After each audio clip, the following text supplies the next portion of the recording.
yo quisiera compartir con ustedes la parte 4 ya de esta serie de enseñanzas que hemos titulado ¿Cuál es tu actitud ante tu pecado?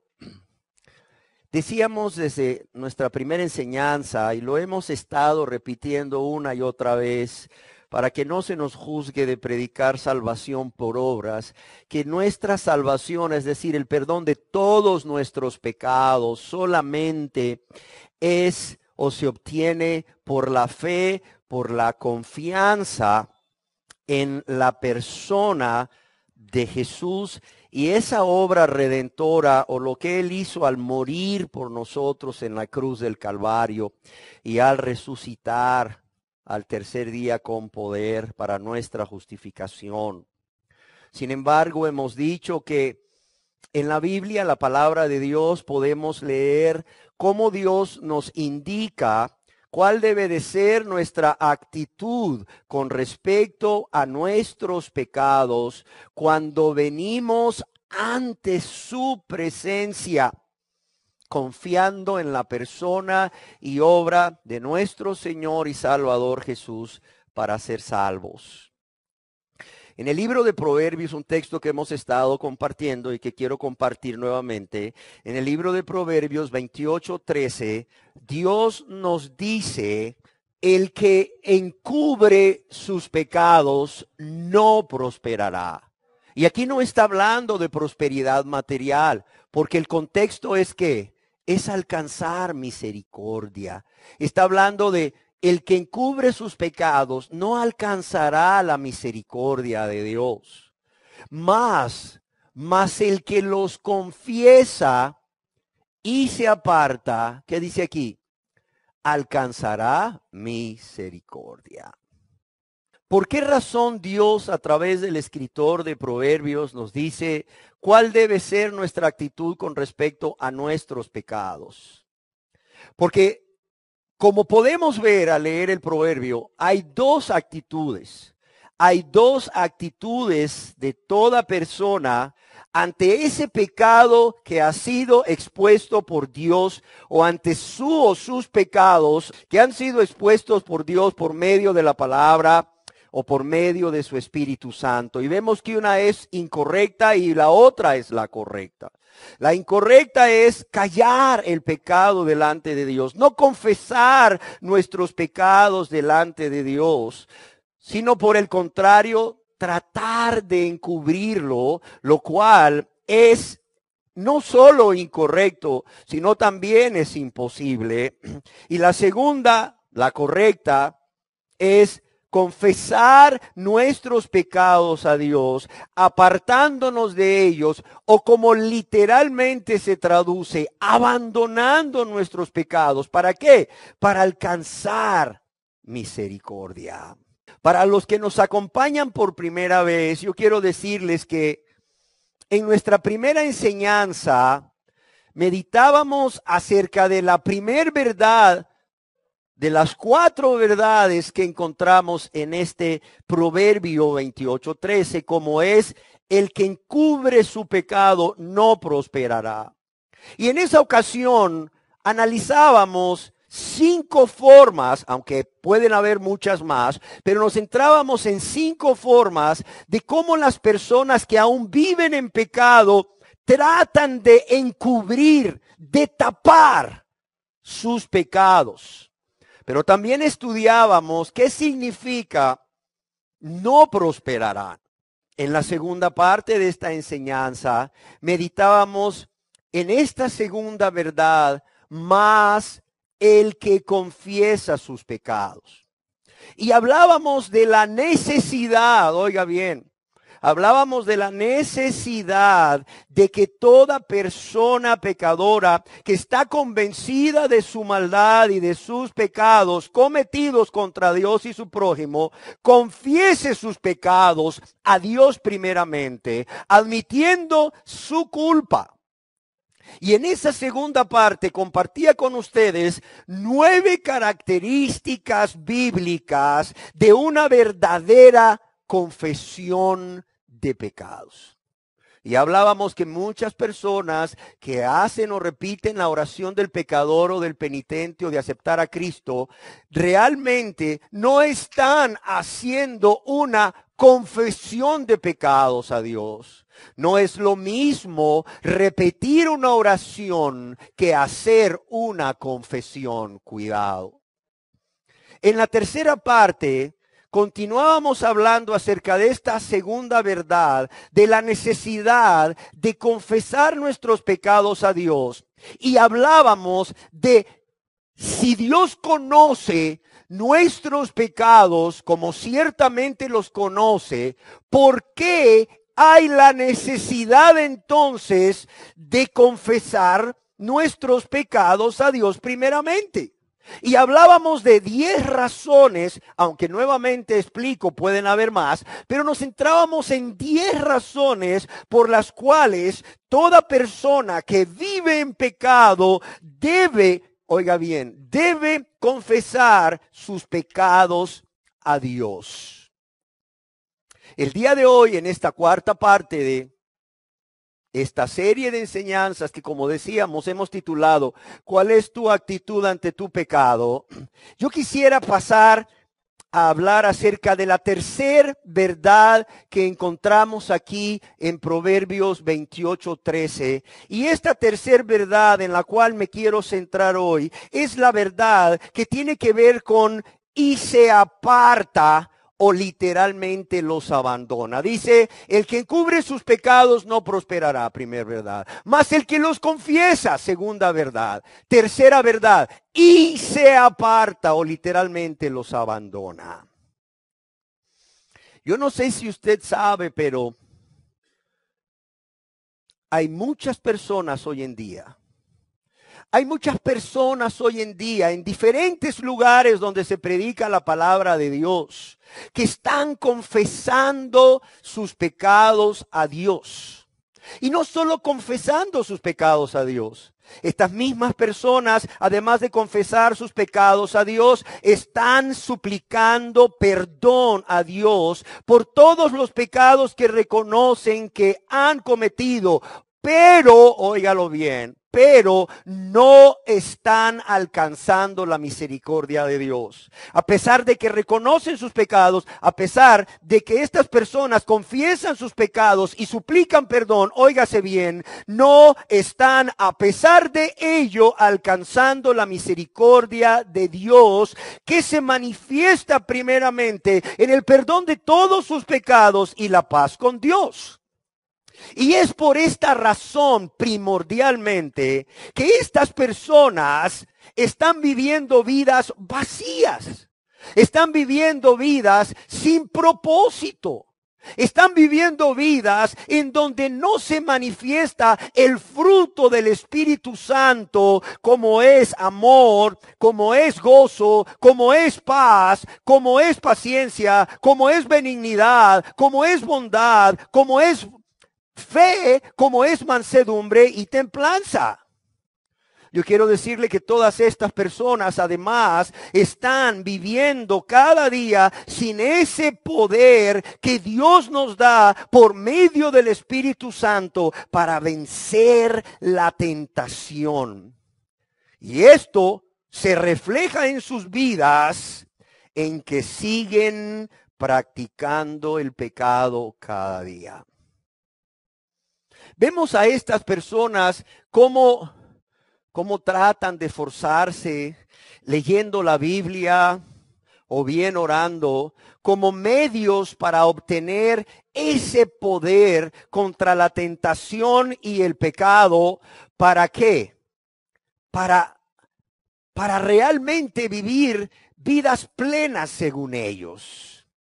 Esas personas se esfuerzan en una serie de obras como es leer la Biblia y orar para no solo alcanzar ese poder para vencer el pecado, sino para alcanzar ese gozo y esa paz que Dios ha prometido a todos aquellos que Él perdona y adopta como sus hijos. Y claro está, tú te das cuenta cuando hablas con ellos de que a pesar de que leen la Biblia y oran, no alcanzan ese gozo, no alcanzan esa paz, no alcanzan ese poder para vencer la tentación. Y se preguntan muchas veces, ¿qué más me falta hacer? Dicen, ya sé, me falta congregarme más, necesito asistir más a la iglesia. Otros dicen, bueno, es que no estoy dando a Dios de mis bienes, necesito dar a Dios de mis bienes. Otros dicen, bueno, es que necesito quizás hacer obras de misericordia, ayudar al prójimo, al necesitado, y hacen todo esto, lo cual no es malo, déjenme decirle, lo cual no es malo. Pero el problema es que estas personas finalmente, a pesar de todo esto, siguen sin alcanzar resultado alguno.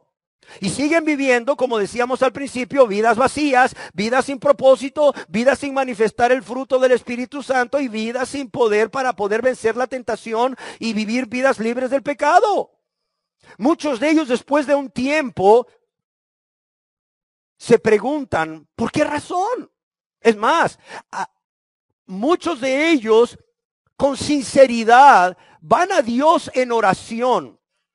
Y aún con lágrimas en los ojos y otros con mucha desesperación, claman a Dios y preguntan a Dios, ¿por qué Dios? O sea, ¿por qué no puedo alcanzar eso que tanto anhelo? ¿Por qué no puedo alcanzar esa seguridad de tu perdón? ¿Por qué no puedo alcanzar ese gozo y esa paz que tú has prometido, ese poder para vencer la tentación? ¿Qué me hace falta, Dios? ¿Qué me hace falta? Y aquí la respuesta es una sola. ¿Cuál es? Si partimos de Proverbios 28:13, donde Dios nos indica no solo cuál debe ser nuestra actitud con respecto a nuestro pecado, sino cuál es el camino que debemos tomar para que juntamente con la fe en Jesús como nuestro único y suficiente Salvador, seamos salvos y vivamos vidas plenas, vidas con gozo, paz y poder. Según lo que Dios nos dice en Proverbios 28:13, ¿qué le está faltando a estas personas? ¿Encubren su pecado? No, lo han reconocido. ¿Confiesan su pecado? Sí, lo confiesan. ¿Piden misericordia? Sí, piden misericordia. Pero hace falta una cosa que yo no he implementado. No es algo que a mí se me ocurrió, es algo que está en la Biblia y lo leímos todos. ¿Qué les está faltando? Apartarse de sus pecados. Estas personas, fíjese bien, la verdad es que se pierde el que quiere, porque Dios es claro. Estas personas no están cumpliendo con una condición que Dios manda a toda persona que se reconoce un pecador necesitado del perdón de Dios, una pecadora necesitada del perdón de Dios para alcanzar misericordia. ¿Y cuál es esta condición? Dice más, el que confiesa sus pecados y se aparta o los abandona, alcanzará misericordia. Yo considero importante hacer notar a ustedes que este verso, Proverbios 28:13, no es el único verso o versículo en la Biblia en donde Dios establece esta condición a todo ser humano pecador que busca misericordia de Dios, para que junto con la fe en Jesús pueda ser salvo. Óigalo bien. Yo no quiero hoy aquí predicar de un solo texto para sacar una herejía como generalmente sucede. Yo quiero mostrarles a ustedes que Proverbios 28:13 no es el único verso en la Biblia donde Dios establece esta condición y se aparta para alcanzar misericordia.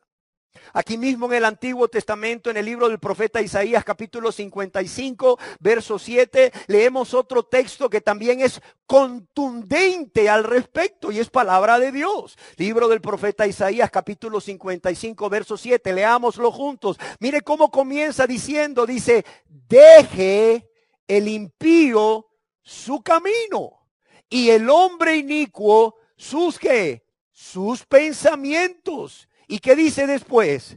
Y vuélvase a Jehová, el cual tendrá de él misericordia y al Dios nuestro, el cual será amplio en perdonar. Mira cómo termina este verso. Dice que Dios quiere tener misericordia del pecador y nos dice que Dios es amplio en perdonar porque tan amplios y numerosos son nuestros pecados, así de amplio es el deseo y el poder de Dios para perdonar. De modo que nadie diga, es que he pecado tanto contra Dios que no creo que me pueda perdonar. No, Él es amplio en perdonar. Pero veamos de nuevo qué es lo que Dios dice primeramente. Primeramente, ¿qué es lo que Dios dice? En primer lugar, ¿cuál es la primer condición que Dios pone para que Dios tenga de Él misericordia y sea amplio en perdonar? ¿Cuál es la primera condición? Deje el impío su camino. Deje el impío su camino, es decir, su forma de proceder o su forma de actuar impía. Es decir, no conforme a la voluntad de Dios, no conforme a lo que Dios demanda en su palabra. Pero fíjese lo que dice. No solo dice deje el impío su camino, es decir, su forma de vida, su forma de actuar apartada de la santa voluntad de Dios, sino que Dios va más allá. Dice, y deje el hombre inicuo, ¿qué? Sus pensamientos. Y en segundo lugar dice, y vuélvase a Jehová. ¿Sí o no? En segundo lugar, ¿qué dice? Y vuélvase a Jehová, vuélvase a Dios, vuélvase a Dios. Ejerciendo fe o ejerciendo confianza en el carácter amoroso, el carácter misericordioso y siempre bondadoso de Dios.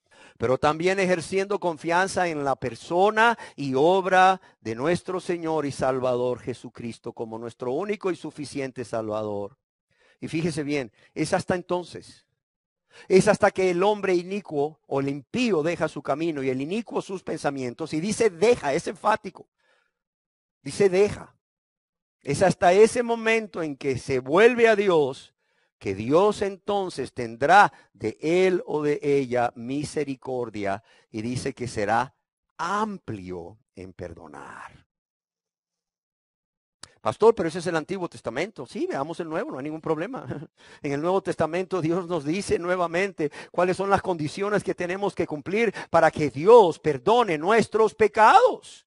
Es más, yo quiero irme al Evangelio según San Lucas, capítulo 24, verso 46 y 47. Y yo quiero que oigamos de la boca de Jesús mismo. De Jesús mismo, Dios hecho hombre por amor a todos nosotros. Y ahí en el Santo Evangelio según San Lucas, capítulo 24, verso 46 y 47 dice, y les dijo, ¿a quién? A sus discípulos.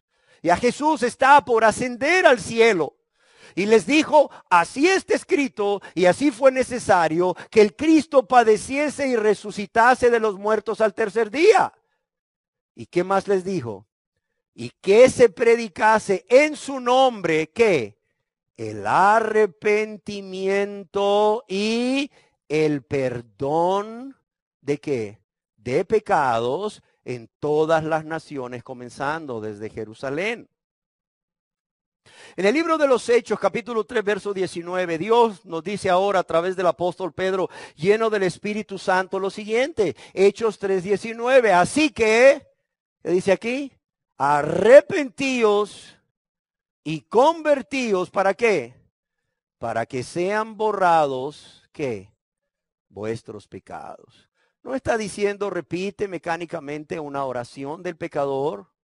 No, dice arrepentíos y convertíos. Está hablando de dos actos que la persona lleva a cabo de manera consciente y de manera voluntaria. Dice arrepentíos y convertíos, ¿para qué? Para que sean borrados vuestros pecados. Este es el apóstol Pedro lleno del Espíritu Santo en Pentecostés.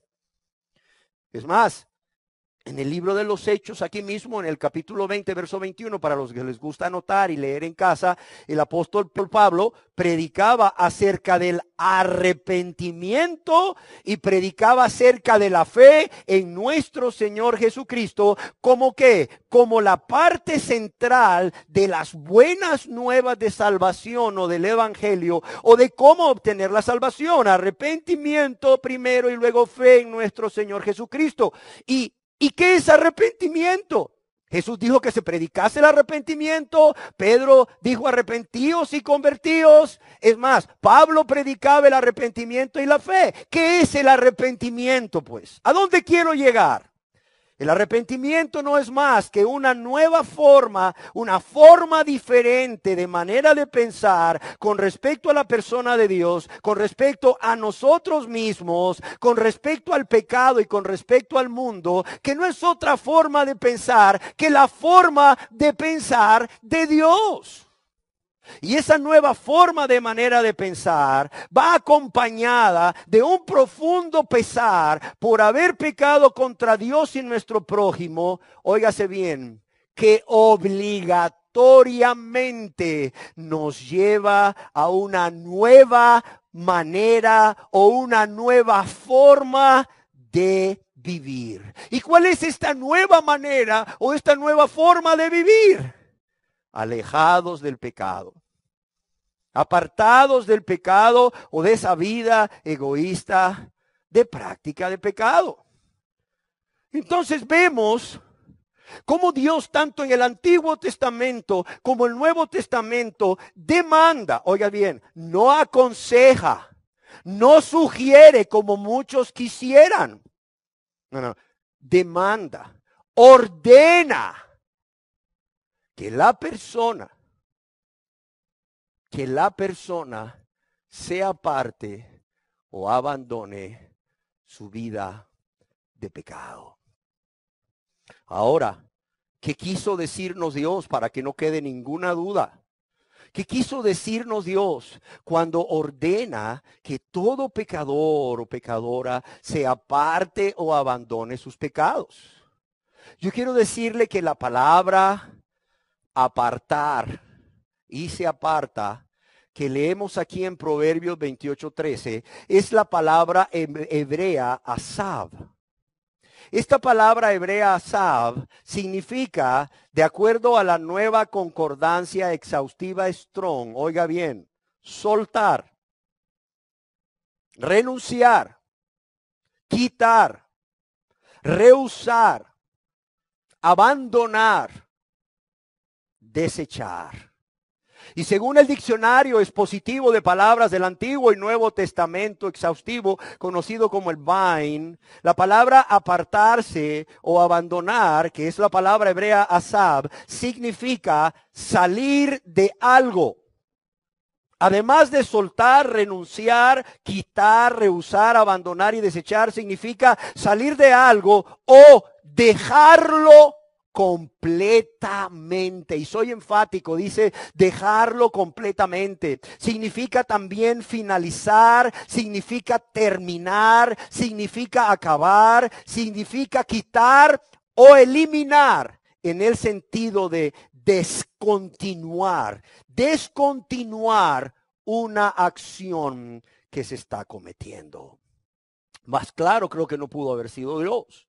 De modo que si usamos la palabra apartarse o abandonar, como la hemos definido con relación a todos nuestros pecados, vemos que lo que Dios realmente nos está mandando a todo pecador que ha sido convicto de pecado, y aún al que no ha sido convicto de pecado, pero cuanto más al que ha sido convicto de pecado y que realmente está arrepentido, lo que Dios manda es un acto consciente, como decíamos, es un acto voluntario de soltar ese o esos pecados a los cuales nos hemos aferrado toda una vida, ofendiendo y lastimando a Dios y a nuestro prójimo. ¿Qué más significa? Significa renunciar a ese o esos pecados. Significa quitar de nuestra vida ese o esos pecados. Significa rehusar seguir cometiendo esos pecados con la ayuda de Dios. Significa desechar todos y cada uno de los pecados de los cuales Dios nos ha hecho conscientes y finalizar, terminar o acabar con esa vida egoísta de práctica de pecado. ¿Para qué? Para descontinuar esa acción. Ahora, mientras yo meditaba en esto, yo me imaginaba cómo en las mentes de algunos de ustedes podían surgir tres preguntas. Y la primera pregunta es, bueno, ¿se puede vivir realmente este tipo de vida aquí en la tierra? Algunos piensan y algunos hasta predican, eso se puede vivir en el cielo, pero no en la tierra. Aquí el problema es que si tú no vives así en la tierra, no vas a ir al cielo. No vas a poder vivir esta vida de abandono, de práctica de pecado en el cielo, porque no vas a ir al cielo si primero no has abandonado tus pecados aquí en la tierra. Ese es el problema. Dios en su palabra nos dice, sea Dios veraz y todo hombre mentiroso. Si Dios en Proverbios 28:13 nos dice, el que encubre su pecado no prosperará, mas el que los confiesa y se aparta alcanzará misericordia. Yo quiero decirle, sea Dios veraz. Yo preferiría creerle a Dios y no a aquel hombre o ser humano que me está diciendo, para mi conveniencia, no se puede, es legalismo vivir así. Si Dios me dice, deje el impío su camino y el hombre inicuo sus pensamientos inicuos, es porque sí se puede. Y yo prefiero creerle a Dios que creerle a un hombre que me dice que no se puede, porque él en su egoísmo todavía sigue practicando el pecado. Por eso predica que no se puede, por eso afirma que no se puede. Yo prefiero creerle a Dios cuando me dice que si nos arrepentimos y nos convertimos a Dios, tendremos el perdón de pecados. Creerle a un hombre que me dice que no se puede, porque Él no quiere. Punto. Porque Él no puede, Él no quiere. Ahora bien, ¿qué nos dice el apóstol Pablo al respecto? Si puede realmente vivir así en esta tierra, una vida apartada del pecado. Dejemos que sea Él quien nos responda a través de sus cartas. Yo quisiera que leyésemos juntos esa epístola del apóstol San Pablo a los Romanos, capítulo 6, verso 1 y 2, por favor, en donde el apóstol Pablo nos dice, ¿qué pues diremos? Como muchos quieren, ¿verdad? ¿Perseveraremos en el pecado para que la gracia abunde? Fíjese bien. Dice, ¿qué pues diremos? ¿Perseveraremos en el pecado para que la gracia abunde? Y él dice, sí, hermanos, porque es poco a poco, dice. Sí, hermanos, es que es por áreas. Sí, hermanos, es que desgraciadamente es en el tiempo de Dios, no en el nuestro. ¿Así dice Pablo? ¿Cómo contesta el apóstol Pablo a esa pregunta? Contesta con un enfático no, dice el apóstol Pablo, en ninguna manera, para que nadie tenga dudas de, bueno, es que estamos bajo la gracia, hermano, estamos bajo la gracia, hermano, usted sabe, el ser humano es débil, la carne es débil, el diablo, la tentación, no, dice el apóstol Pablo, ¿entonces qué? Entonces, ¿qué? ¿Vamos a perseverar el pecado porque estamos realmente bajo la gracia? No. ¿Qué dice? En ninguna manera. ¿Por qué? Porque los que hemos, ¿qué? Muerto al pecado, ¿cómo viviremos aún en él? Yo creo que el apóstol Pablo no pudo haber sido más enfático de que sí se puede vivir esta vida. Pero por cualquier duda, yo quisiera que aquí mismo, en el libro o la epístola a los Romanos, siempre en el capítulo 6, en el verso 14, veamos qué tiene que decirnos el apóstol Pablo. ¿Qué dice el apóstol Pablo? Porque el pecado no se enseñoreará de vosotros. ¿Por qué? Porque no estamos bajo la ley, sino bajo la gracia. La gente dice, hermano, Se puede seguir pecando y no hay ningún problema. Siempre somos hijos de Dios, vamos al cielo, porque no estamos bajo la ley, sino bajo la gracia. El apóstol Pablo dice, precisamente, porque no estáis bajo la ley, sino bajo la gracia, el pecado no se enseñoreará de ti. Ya el pecado no va a ser ese amo cruel que te ordena lo que tienes que hacer y tú ya no vas a salir corriendo a obedecerle. ¿Por qué? Porque no estáis bajo la ley, sino bajo ¿qué? Bajo la gracia. Una característica de una persona que está bajo la gracia es que precisamente ya no es un esclavo o una esclava del pecado. Por tanto, ahora tiene un poder de parte de Dios para vivir una vida libre, libre de la práctica de pecado. Un texto más. En Romanos capítulo 6, verso 16, Dios a través del mismo apóstol Pablo nos dice lo siguiente. Dice, ¿no sabéis que si os sometéis a alguien como esclavos para obedecerle, sois esclavos de aquel a quien obedecéis? Sea del pecado, ¿para qué? Para muerte. O sea, de la obediencia a Dios para justicia. Amados y amadas, son tres afirmaciones categóricas en un solo capítulo. Yo quiero que pongamos atención a esto. Son tres afirmaciones categóricas en un solo capítulo de cómo una persona puede, si quiere obviamente, y puede con la ayuda de Dios, cumplir precisamente lo que Dios manda y se aparta o los abandona. Ahora bien, cualquiera diría, el papel aguanta con lo que le ponen. Pablo podía escribir bellezas, pero ¿y qué con respecto a su vida? ¿Qué vivía el apóstol Pablo? Bueno, yo quiero que veamos que este hombre no solamente escribe estas cosas, sino que también él vivía estas cosas.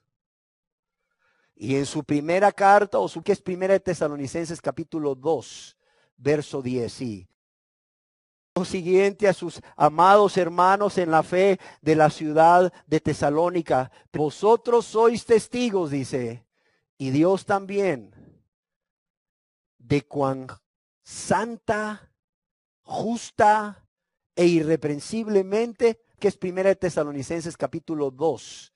Verso 10, sí. 10 dice, vosotros sois testigos y Dios también de cuán santa, justa e irreprensiblemente, ¿qué dice?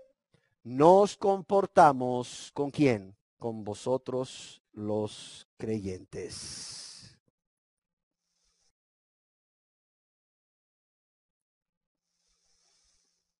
Yo quiero decirles que no solo el apóstol Pablo, sino el apóstol Juan nos dice, inspirado por Dios, en su primera epístola universal, en el capítulo 2, verso 4 y 6, lo siguiente al respecto. Y esto es importante que lo meditemos. Primera de Juan, capítulo 2, verso 4 y 6. Dice, el que dice yo le conozco y no guarda sus mandamientos, el tal es mentiroso y la verdad no está en él. Oiga bien lo que dice Dios a través del apóstol Juan. El que dice yo le conozco, es decir, yo conozco a Jesús, yo soy cristiano y no guarda sus mandamientos, el tal es que, ¿es verdaderamente cristiano o qué? No, dice el tal es que es mentiroso y la verdad no está en él. O sea, mucha gente hoy en día dice, yo soy cristiano, yo soy cristiana, yo soy hijo de Dios, yo soy hija de Dios. ¿Hay alguna forma de saber si realmente eso no? Es fácil. Mira cómo vive. Si esa persona dice que es cristiana, pero no guarda sus mandamientos, el tal es que es mentiroso. Que está autoengañado por causa del pecado es otra cosa. Pero esa persona, a los ojos de Dios y a nuestros ojos, debería de ser visto o vista como que, como un mentiroso, como una mentirosa. Es más, aquí mismo en el capítulo 2, en el verso 6 de Primera de Juan, se nos dice, el que dice que permanece en él, oiga bien, esto es más enfático todavía, más categórico, debe andar como él anduvo. El que dice que Dios vive en su corazón, que Jesús vive en su corazón, dice aquí que debe de andar como Él quiere. ¿Cómo debe de vivir? Como Jesús anduvo cuando vivió en esta tierra. ¿Sí nos queda claro? ¿Sí nos queda claro? Alguien escribió acertadamente al respecto y lo quiero leer. Dice, no debemos decir que tenemos que pecar. La Biblia nunca lo dice y por tanto no es verdad. No es verdad.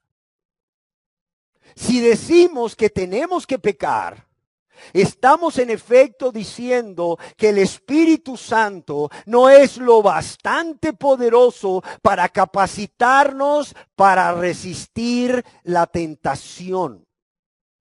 Pero el Espíritu Santo lo es. El problema no reside en Él, sino en nosotros, dice el escritor. Pecamos cuando no nos apropiamos de su poder. Pecamos cuando queremos pecar.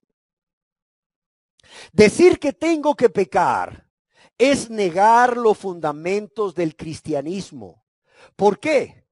Porque Dios nos dice en su palabra que el pecado ya no tendrá dominio sobre el creyente, como leíamos en la epístola del apóstol San Pablo a los Romanos capítulo 6, verso 14. Y el escritor continúa, decir que no tengo que pecar es declarar un principio divino. Fíjese bien. Decir que tengo que pecar es negar los fundamentos del cristianismo. ¿Por qué? Porque el pecado ya no va a tener dominio sobre el creyente. Romanos 6:14. Ahora bien, decir que no tengo que pecar, eso es declarar un principio divino. ¿Por qué? Porque la ley del Espíritu de vida en Cristo Jesús me libera de la ley del pecado. Romanos 8:12. Y termina el escritor diciendo, gracias sean dadas a Dios que nos da la victoria. Yo creo que toda persona debería de saber que hay una preciosa promesa que Dios ha dado a través del apóstol Pablo en Primera de Corintios capítulo 10, verso 13, en donde nosotros podemos encontrar la victoria ante la tentación.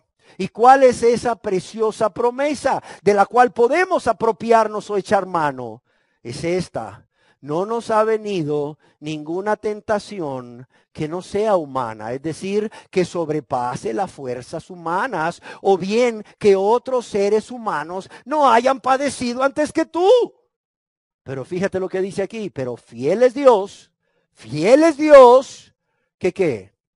Que no nos dejará ser tentados más de lo que podéis que resistir. Primeramente, y segundo, sino que dará también juntamente con la tentación, ¿qué dice aquí?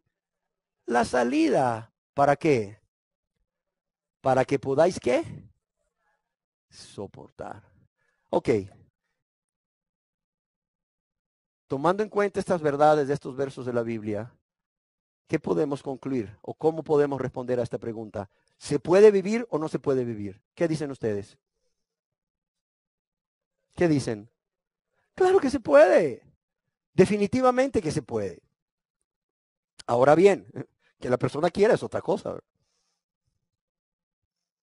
Pero ahí ya no depende de Dios, depende de cada persona. Otra pregunta que se me venía a la mente, que podía haber en la mente de ustedes es, ¿en qué momento de la vida del pecador éste se aparta o abandona sus pecados? ¿En qué momento de la vida de una persona que está viviendo en pecado, este o esta se aparta y abandona sus pecados? ¿En qué momento Juan y María se convierten en esposos? ¿En qué momento? En el momento en que cuando están celebrando el pacto matrimonial, ella dice sí acepto y él dice sí acepto. ¿Sí o no? Es un momento puntual, específico en la vida de Juan y en la vida de María. ¿Sí o no? Pero ese momento específico continúa para toda la vida, hasta que la muerte los separe, ¿sí o no? De la misma manera, nosotros podemos identificar en qué momento de la vida de la persona que está viviendo una vida de práctica de pecado, éste se aparta o abandona sus pecados. ¿Por qué? Porque también ocurre en un momento específico, puntual, en la vida de esa persona, para después convertirse en un estilo de vida cada día mientras vive en esta tierra. Otra pregunta, ¿cuál es entonces ese momento específico en la vida de esa persona? Ese momento específico es el momento que llamamos el momento de su conversión a Dios. El momento de su conversión a Dios. ¿Y qué es conversión? ¿Por qué ocurre en el momento de su conversión? Porque conversión significa, óigase bien, un cambio de una condición o estado a otra condición o estado. Implica, repito, un cambio de una condición o estado a otra condición o estado. La conversión es volverse de algo a alguien. Explicado de manera más sencilla, la conversión es volverse de algo a alguien. Y en el caso que nos ocupa, la conversión sería el volverse de una vida egoísta, de una vida de maldad y de práctica de pecado y de todos los pecados cometidos, renunciando a ellos y dispuestos a no volver a cometerlos por amor y gratitud a Dios y a nuestro prójimo. ¿Para qué? Para dirigirse o volverse a Dios en busca de su gracia. En otras palabras, ese momento específico ocurre en el mismo momento en que la persona convencida por Dios de su condición de pecador o pecadora, culpable, condenado eternamente al justo castigo del infierno eterno, y sabiendo esta persona que no puede hacer nada, absolutamente nada, por salvar su alma de la condenación eterna, esta misma persona, con un corazón contrito y con un corazón humillado, viene ante la presencia de Dios, busca la gracia de Dios y al Dios de la gracia, y en un acto consciente y voluntario, en ese mismo momento que viene a Dios buscando su perdón, decide soltar ese o esos pecados a los cuales se había aferrado toda una vida. Decide renunciar a esos pecados, decide quitar o sacar de su vida todos esos pecados y decide rehusar seguir cometiendo esos pecados. ¿Para qué? Para finalizar, para terminar o acabar con esa vida egoísta de práctica de pecados de una sola vez. ¿Sí se entiende? No es cuestión de que yo reconozco que soy pecador, soy pecadora. ¿Cuánto he pecado contra Dios? ¿Cuánto he ofendido a Dios? ¿Cuánto he ofendido a mi prójimo? Entonces voy a cambiar. Sí, necesito cambiar urgentemente. Señor, ayúdame, dame la fuerza para no seguir haciendo esto. Y empieza la persona a tratar de cambiar un día, 2 días, una semana, 15 días, un mes, 6 meses. Y luego que, según él o ella, ha mejorado su imagen delante de Dios, viene delante de Dios y le dice: Dios, perdóname. Perdóname. Es más, mira cuánto me he esforzado todo este tiempo por ya no ofenderte. mira, ya entendí, no vengo encubriendo mi pecado, al contrario, vengo confesándotelo y vengo pidiéndote perdón habiéndome apartado todos estos 6 meses. Primeramente, no puedes apartarte sin la ayuda de Dios. Y la ayuda de Dios es parte de su perdón. O sea, la ayuda de Dios por medio del poder del Espíritu Santo viene con su perdón. Por eso Dios demanda que sea un momento en donde la persona no solo reconoce sus pecados y los confiesa, dispuesto, decidido a apartarse, a abandonarlos, sino que de inmediato también viene a Dios, al Dios de la gracia, buscando la gracia de Dios, buscando el perdón de Dios, ese perdón inmerecido de Dios, por eso es por gracia, pero también buscando el poder para vencer. ¿Sí se entiende? ¿Sí se entiende? Es un momento en su vida. Es como el sí del matrimonio. Claro que aquí quizás pueda durar más. La persona tiene un corazón contrito, la persona está dolida delante de la presencia de Dios, la persona está avergonzada, la persona está triste por haber ofendido a Dios y a su prójimo, y la persona, o sea, en ese deseo de restituir con Dios, viene a Dios, ¿verdad? Confesando sus pecados que Dios mismo le ha mostrado, y esa confesión de pecados puede durar un tiempo, puede durar media hora, puede durar 1 hora, puede durar 2 horas, no lo sé. Y luego la persona dice, pero se acabó, Señor. Eso es lo que he sido, pero se acabó. Yo decido en este momento ya rehusar, abandonar, renunciar, quitar, desechar, terminar, acabar con esta vida egoísta de pecado y de práctica de pecado. Y te ruego, te suplico tu perdón y tu poder para poder vivir como a ti te agrada. ¿Sí se entiende?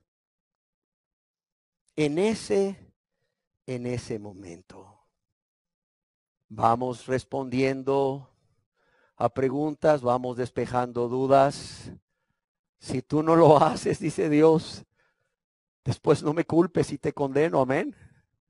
No me culpes si te condeno.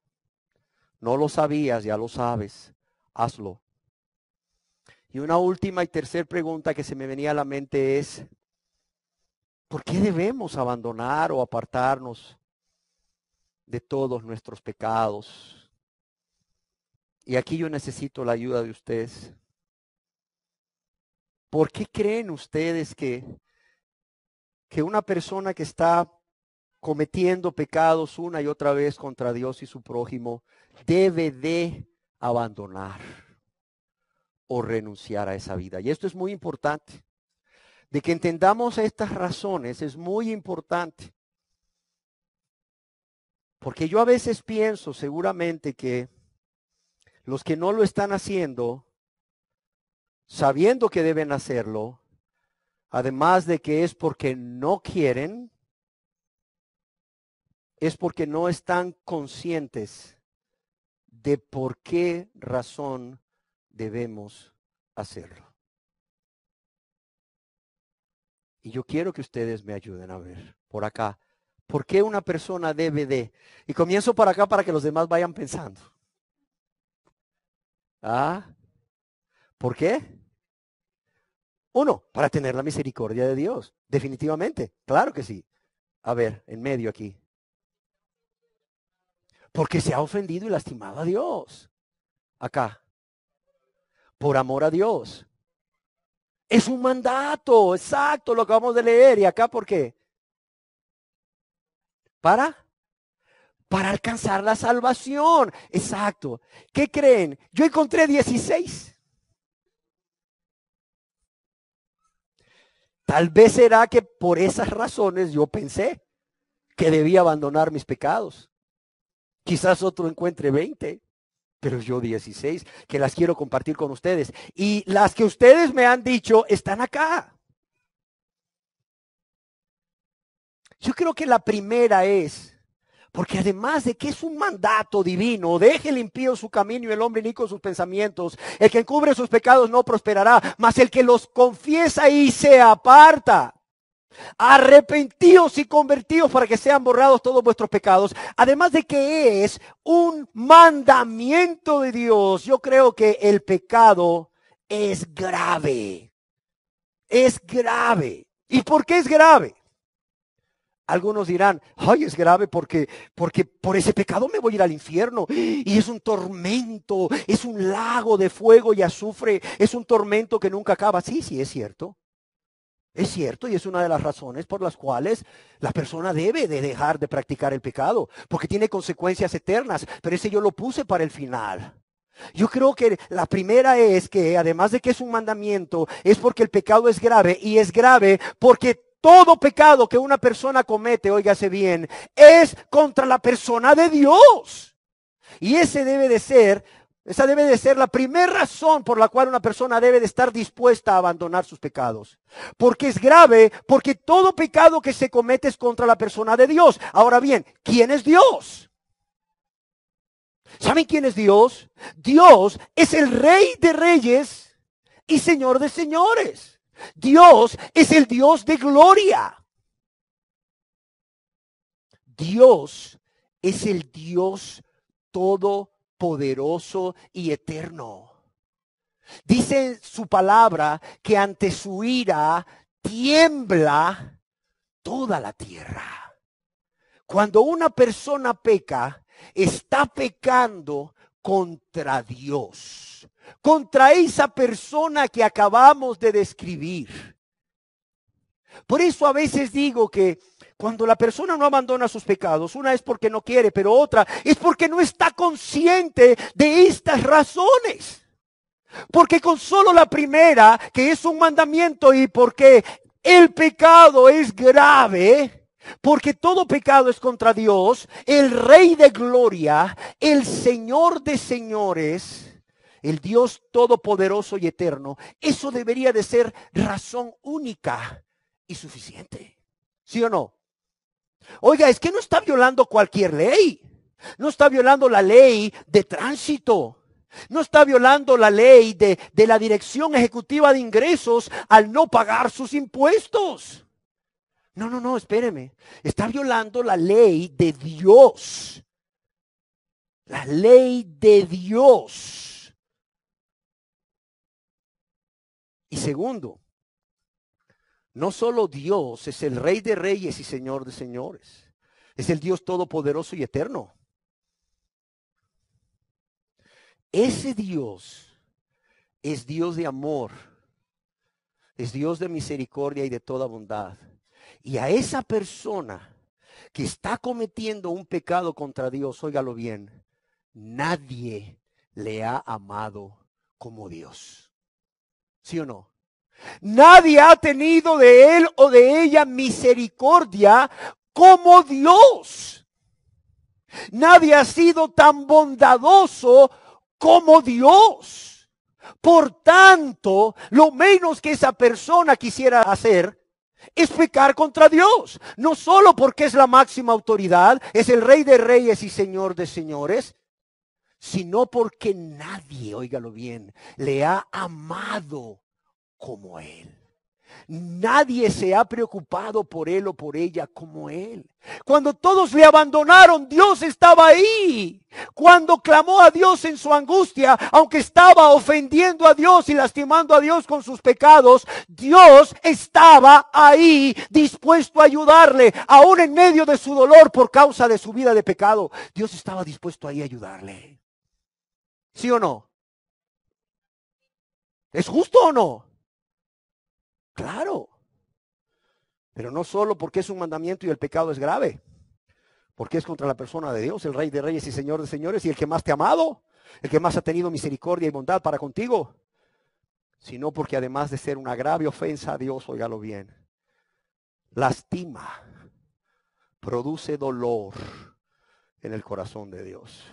Luego la gente dice, ¿a poco cuando yo miento a Dios le duele en su corazón? Sí, lee Génesis 6:6.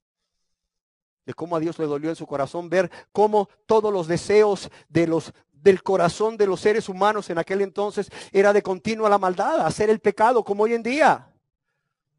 Y es que la persona que miente, que se enoja, que codicia, que está lleno de ira, de envidia, de murmuraciones, la persona que está llena de codicia, lujuria, lascivia, fornicación, adulterio, orgullo o soberbia, como le llames, amargura o resentimiento, esa persona en esa vida de pecado o con esa vida de pecado le está mandando un mensaje a Dios. El deseo de mi corazón es de continuar mal. No obedecerte a ti. No hacer tu voluntad, sino de continuo hacer el mal. Y dice que a Dios le dolió en su corazón cuando lo describió en Génesis, pero también le dolió en su corazón ayer y le duele en su corazón hoy y le va a doler en su corazón mañana. ¿Sí o no? ¿Por qué? Porque es el mismo Dios. ¿Cuántos aquí creen que Dios es amor? Levanten su mano. Si Dios es amor, es porque tiene sentimientos, ¿sí o no? Porque se necesita tener sentimientos para amar. ¿Estamos de acuerdo? Y si Dios ama y ama porque tiene sentimientos, yo te pregunto, cuando tú haces algo en contra de Él, ¿le duele o no le duele? ¡Claro! Si tiene sentimientos para amar, tiene sentimientos también para dolerse. No solo debemos abandonar el pecado porque es un mandamiento, sino porque el pecado es grave y es grave primeramente porque es contra la persona de Dios. Y no solo es una grave ofensa contra Dios, sino que lastima y produce en el corazón dolor en el corazón de Dios. Mire, si cuando la tentación viene, la persona tiene en mente que Dios le manda a no pecar. Y que si peca va a pecar contra Dios, la máxima autoridad, óigalo bien, solo eso debería de hacerle temblar y decir, no Señor, ayúdame, yo no quiero. Pero si además de eso reconoce que Dios no solo es la máxima autoridad, sino quien más le ha amado en su vida, eso debería hacerle decir, Señor, doble razón, doble motivo para no querer pecar contra ti, ayúdame. Pero si además de eso reconoce que está ofendiendo a Dios y lastimando a Dios al grado de producirle un gran dolor en su corazón, eso debería de ser, mira, razón de peso para decir, no Señor, ayúdame para velar y orar para no caer en tentación. ¿Sí o no? Con solo esta ya podríamos terminar esta enseñanza. Razón única y suficiente, ¿sí o no? Ahora, si realmente no nos estamos viendo a nosotros, porque si nos estamos viendo a nosotros y estamos viendo el deleite temporal, por cierto, enfatizo, temporal, que produce el pecado, entonces, ¿qué va a pasar? No vamos a pensar en Dios, no vamos a pensar en que estamos pecando contra Dios, contra el Rey de Reyes y Señor de Señores, el Dios eterno, el Dios de gloria, el Dios todopoderoso y el que más nos ha amado. Y no vamos a pensar que con eso le vamos a ofender y le vamos a producir un profundo dolor en su corazón. ¿Por qué? Porque estamos siendo egoístas, solo viéndonos a nosotros mismos, no importándonos Dios, y tampoco importándonos nuestro prójimo. Nuestro próximo, el más cercano a nosotros. La segunda razón por la cual toda persona que vive aún en pecado debería de abandonar su pecado como Dios manda, es porque el pecado que se comete también ofende y lastima, produce dolor, óigalo bien, y daña a su prójimo, a sus más cercanos, esposa, esposo, padres, hijos y miembros de la sociedad a su alrededor. Una tercera razón es porque Dios aborrece el pecado. Eso es algo muy importante. El pecado no solo ofende a Dios, el pecado no solo lastima a Dios, produce dolor en su corazón. El pecado es algo que Dios aborrece. Dios es todopoderoso, ¿sí o no? Sin embargo, hay cosas que Dios no puede hacer. ¿Cómo ves? Tú dirás, ¿cómo? Si es todopoderoso. Sí. Él no puede estar agradado con el pecado. Siendo todopoderoso hay cosas que Él no puede hacer. Y una de ellas, ¿sabes cuál es? Él no puede estar agradado con el pecado. Él aborrece el pecado. De quien sea. Tu pecado, tu pecado, tu pecado, mi pecado. Él lo aborrece. Y cuando una persona que está viviendo una vida de práctica de pecado, realmente está convencido de su pecado por Dios y sobre todo arrepentido de todos sus pecados, créame, esa persona ya no va a desear vivir egoístamente. Ya no va a desear vivir para hacer su voluntad, sino la voluntad de Dios. Ya no va a desear vivir para satisfacer los deseos de su carne, de sus ojos y para la vanagloria de la vida, sino para hacer lo que le agrada a Dios. Y si a Dios le agrada la santidad, va a vivir vida apartada del pecado. Y si Dios aborrece el pecado, esta persona va también aborrecer el pecado. No estoy diciendo que no te va a ofrecer un placer el pecado, claro. Si Satanás no te ofreciera un placer o un deleite, algo muy delicioso a través del pecado, pues la gente no lo haría.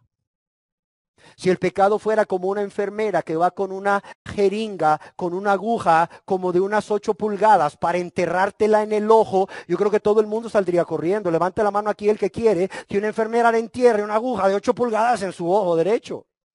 Saldrías corriendo y deseando que esta mujer no te alcanzara nunca.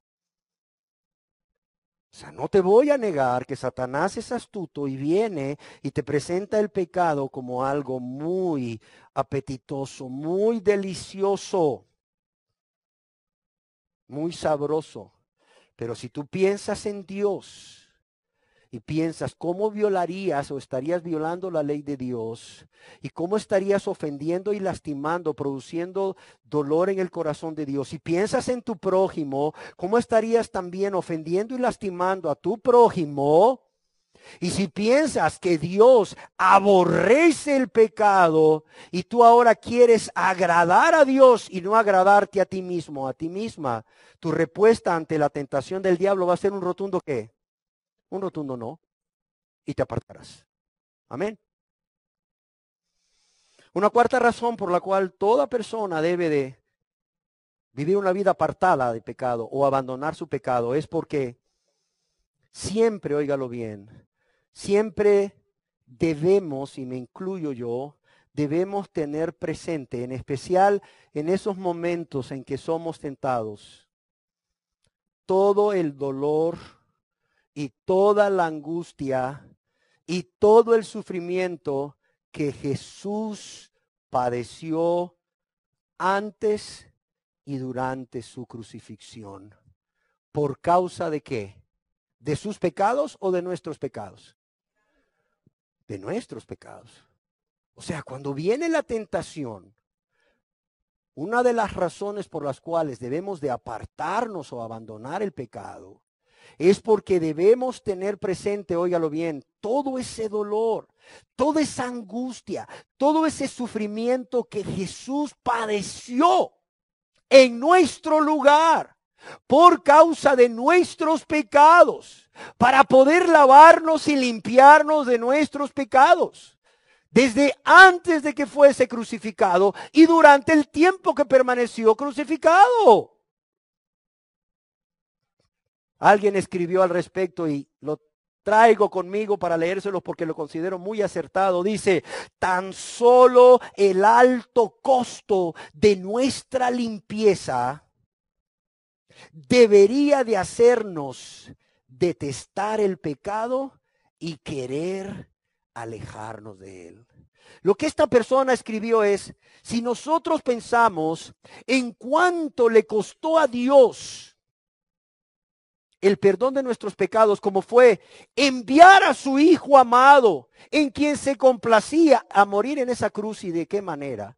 Y si pensamos el alto costo del perdón de nuestros pecados por el sufrimiento de Jesús antes y durante su crucifixión, esto, dice ese escritor, debería de ser suficiente para hacernos detestar el pecado y querer alejarnos de él.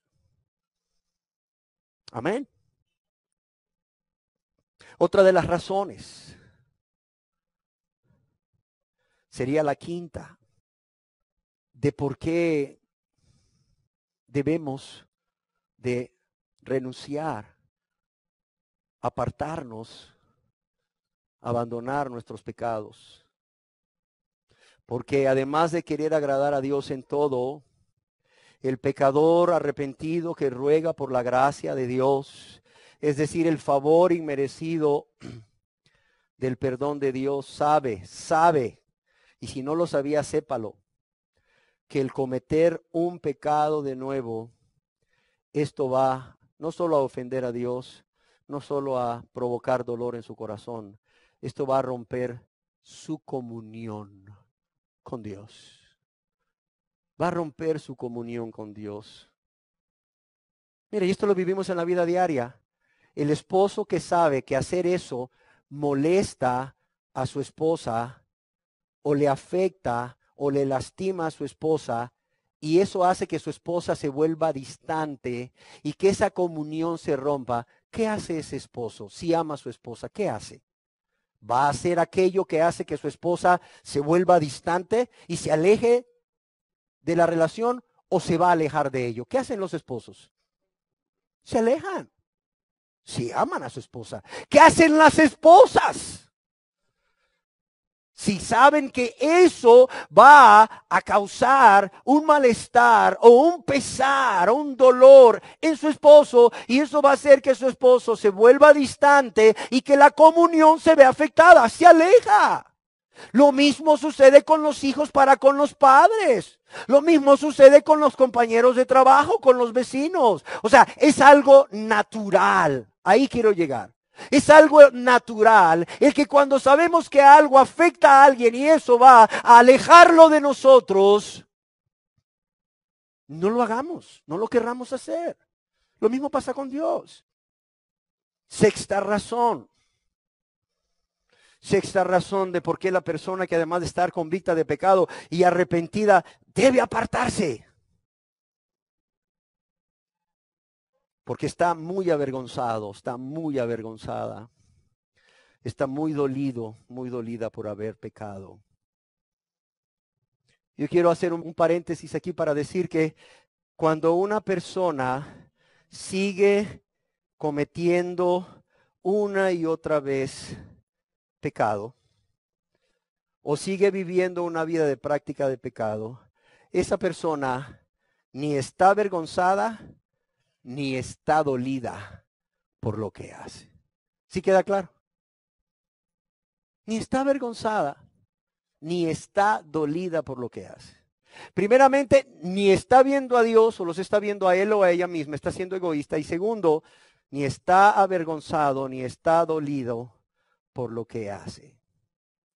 Si en algún momento de su vida quizás tuvo un pesar y hasta lloró, fue seguramente un pesar o una tristeza por haber sido descubierto o por haber sido descubierta en sus pecados. Y porque ahora sabe que las consecuencias de su pecado o de sus pecados aquí en la tierra y por la eternidad son terribles. Y por eso está pesarado o apesarada, está triste. Pero esto yo quiero decirles a ustedes que no es arrepentimiento. Esto recibe otro nombre. Esto es, ¿qué? Remordimiento. No es el pesar por haber pecado contra Dios y mi prójimo. Es el pesar por reconocer que por mi pecado yo voy a sufrir. Voy a sufrir consecuencias terribles en esta vida y en la eternidad.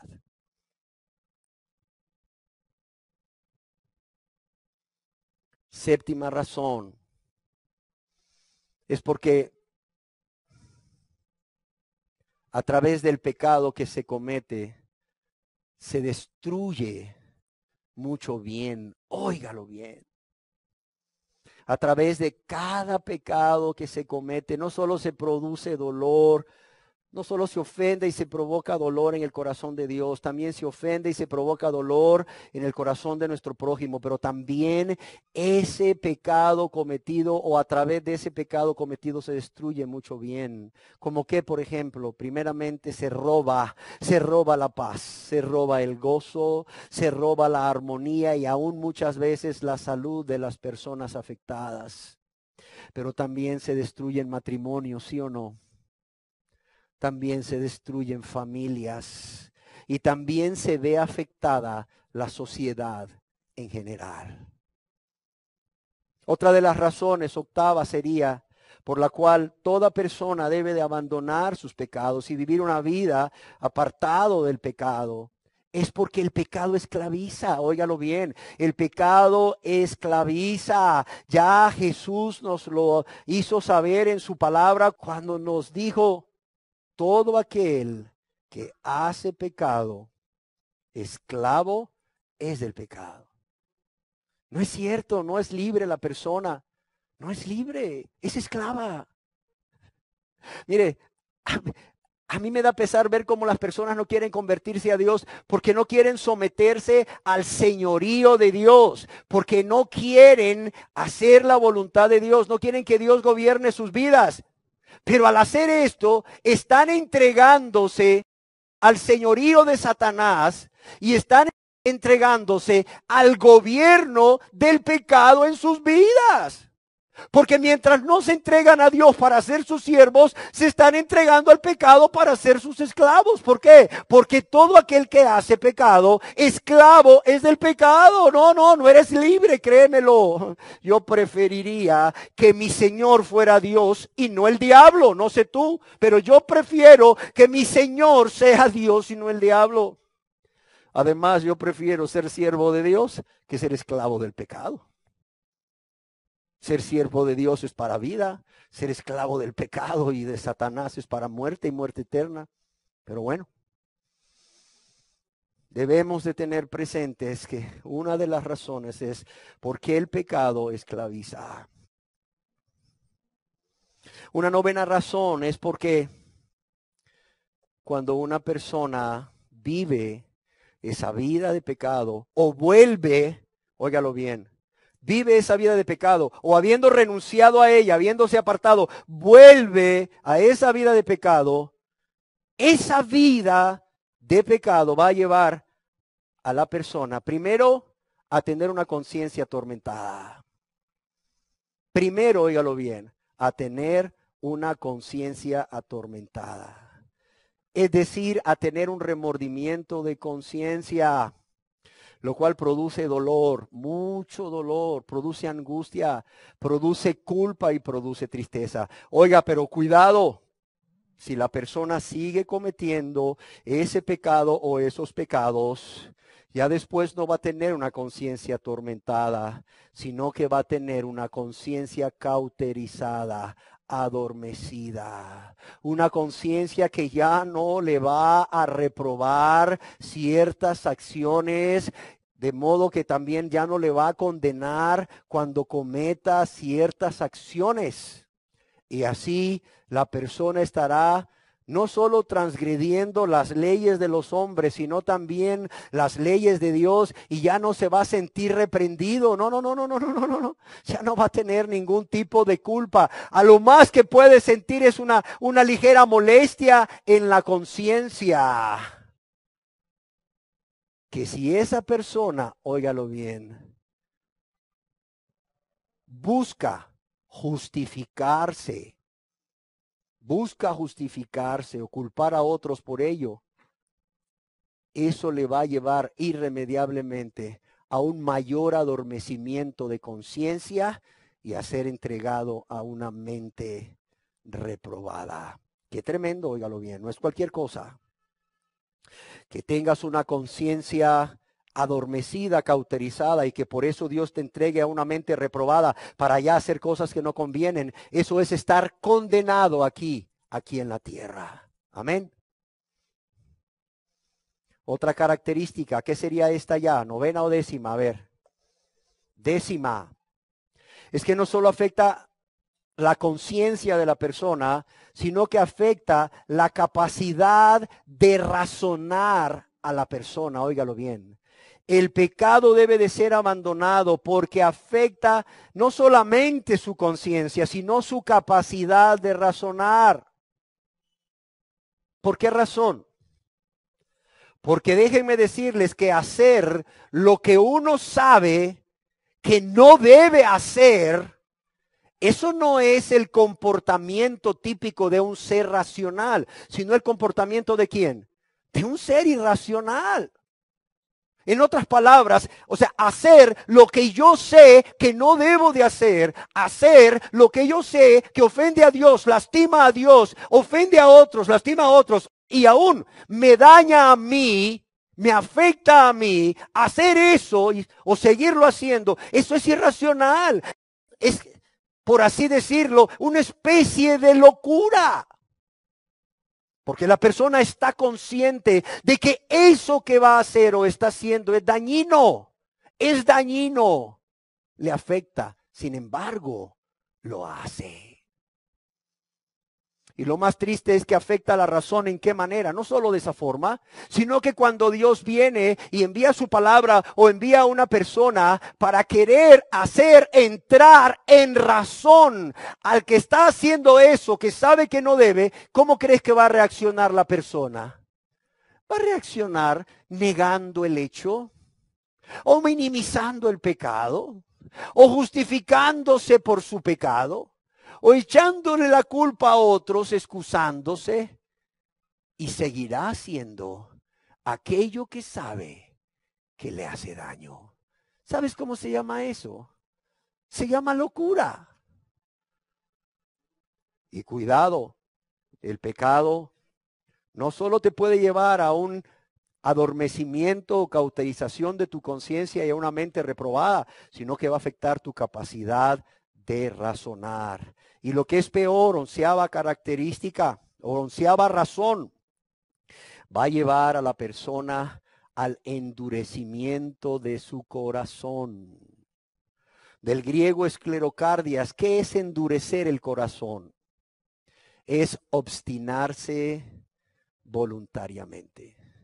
En otras palabras, en buen castellano es decir, esta mula es mi macho y en ella me montó. Esto es lo que yo pienso, esto es lo que yo quiero y nadie me saca de aquí. Eso es endurecer el corazón, es obstinarse voluntariamente y por más razones que se le presenten a la persona que tiene un corazón endurecido no va a cambiar su intención egoísta y va a seguir haciendo aquello que la persona desea.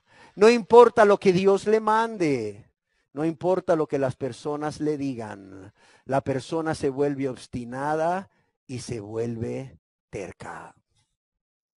Es más, Dios no solo le advierte de las consecuencias de seguir en esa vida de pecado, la persona sigue, se vuelve obstinada y terca. Dios no solamente viene, ¿verdad? Y muchas veces le promete el cielo, la gloria, y aún así la persona no es capaz de cambiar de opinión, sigue obstinada y sigue terca.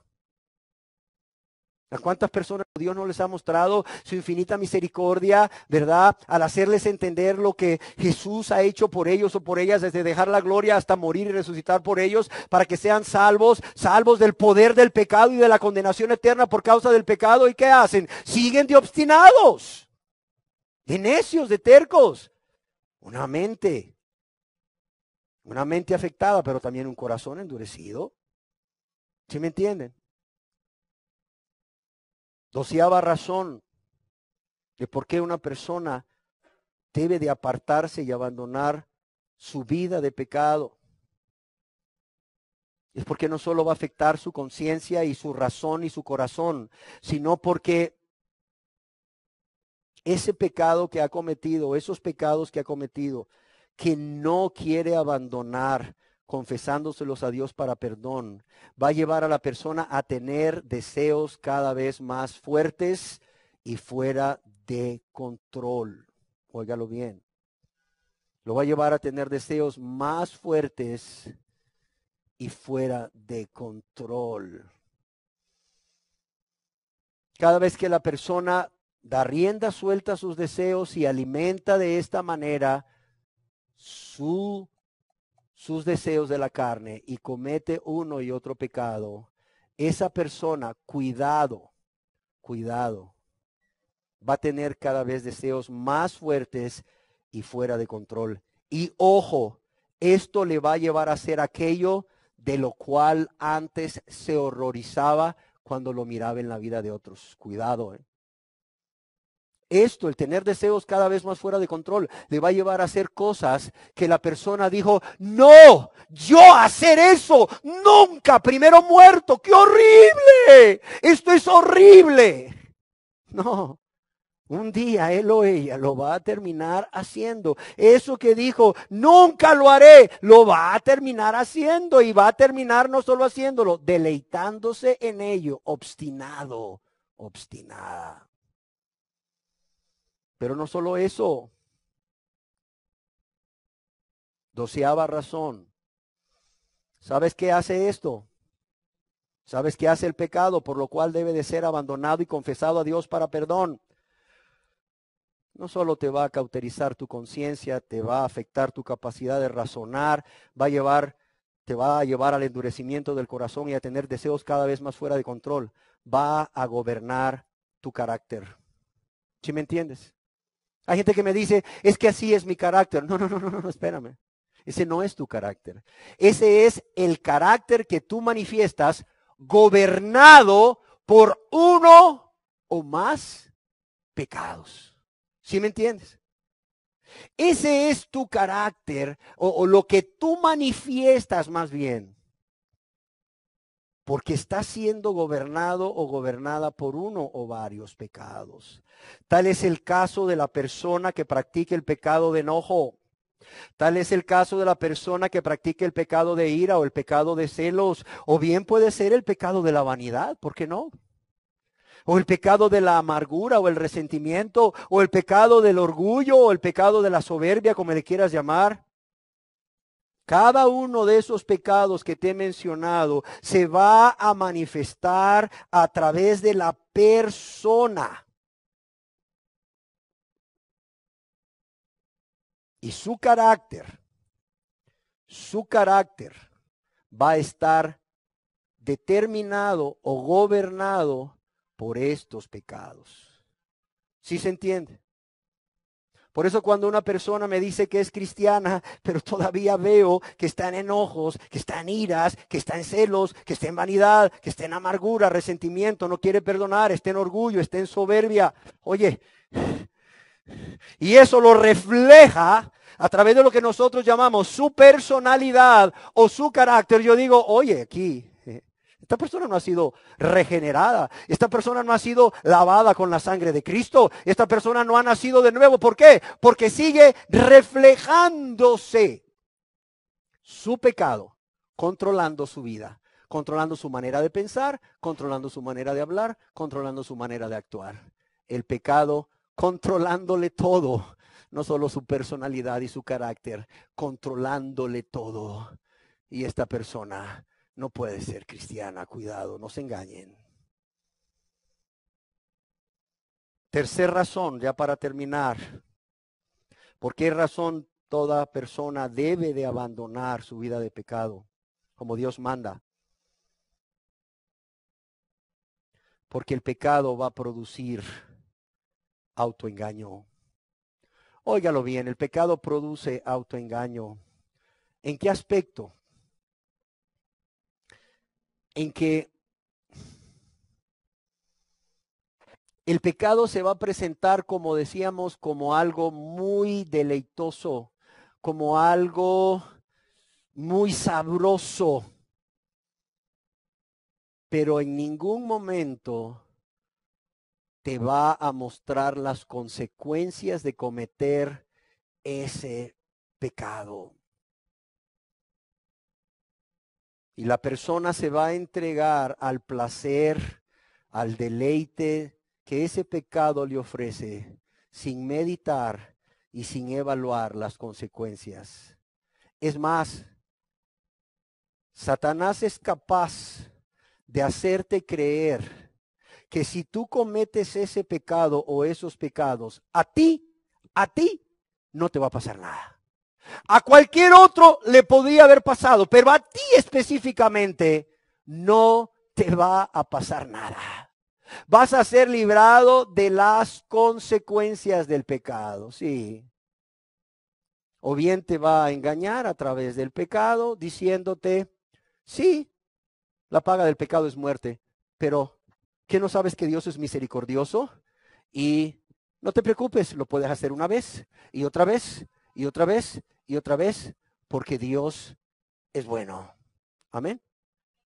Cuando Dios dice, buscad a Jehová mientras pueda ser hallado. Llamadle en tanto que está cercano.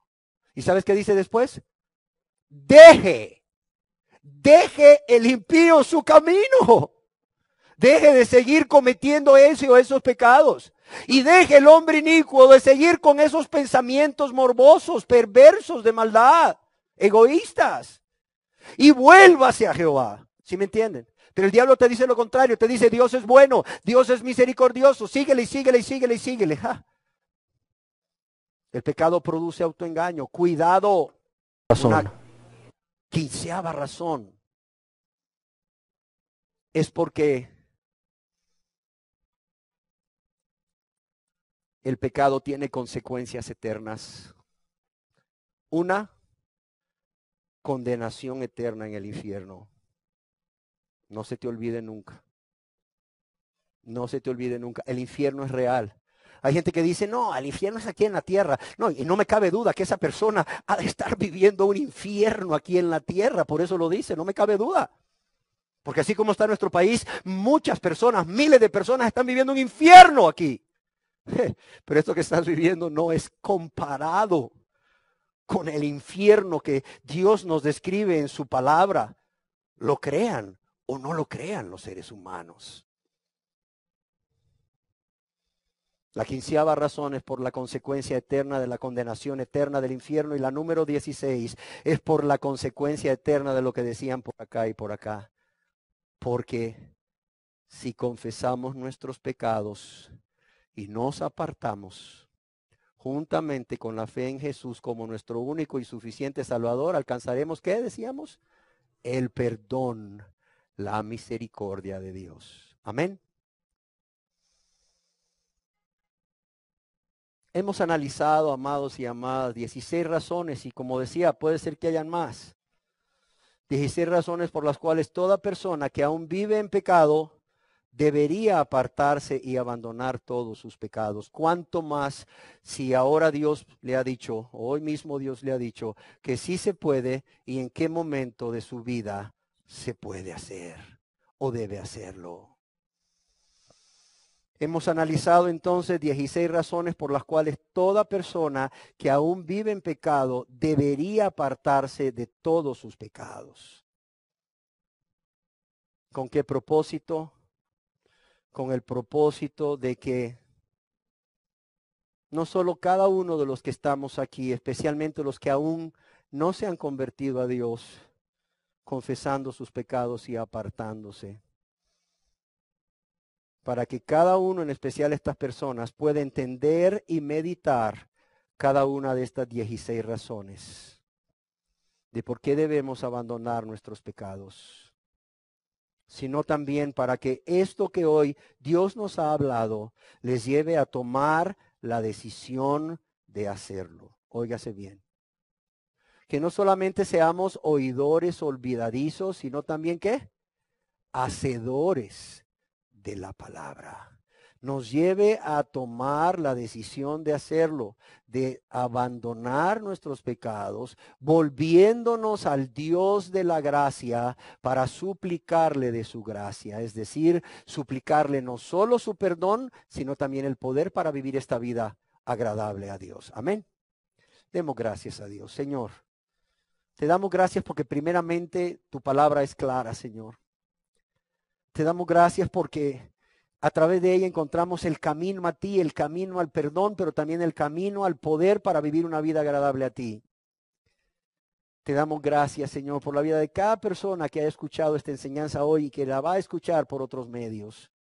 Señor, que seamos de los que no encubre su pecado, sino de los que confesamos nuestros pecados a Dios primeramente, pero también de los que se apartan, para alcanzar misericordia. Dios, yo te lo ruego, que así sea en la vida de todos aquí presentes. En el nombre precioso de tu Hijo amado Jesús. Amén. Porque tú no quieres que ninguno perezca, sino que todos procedan al arrepentimiento. ¿Y qué es el arrepentimiento, Señor? Sino confesarte los pecados, apartándose para alcanzar misericordia.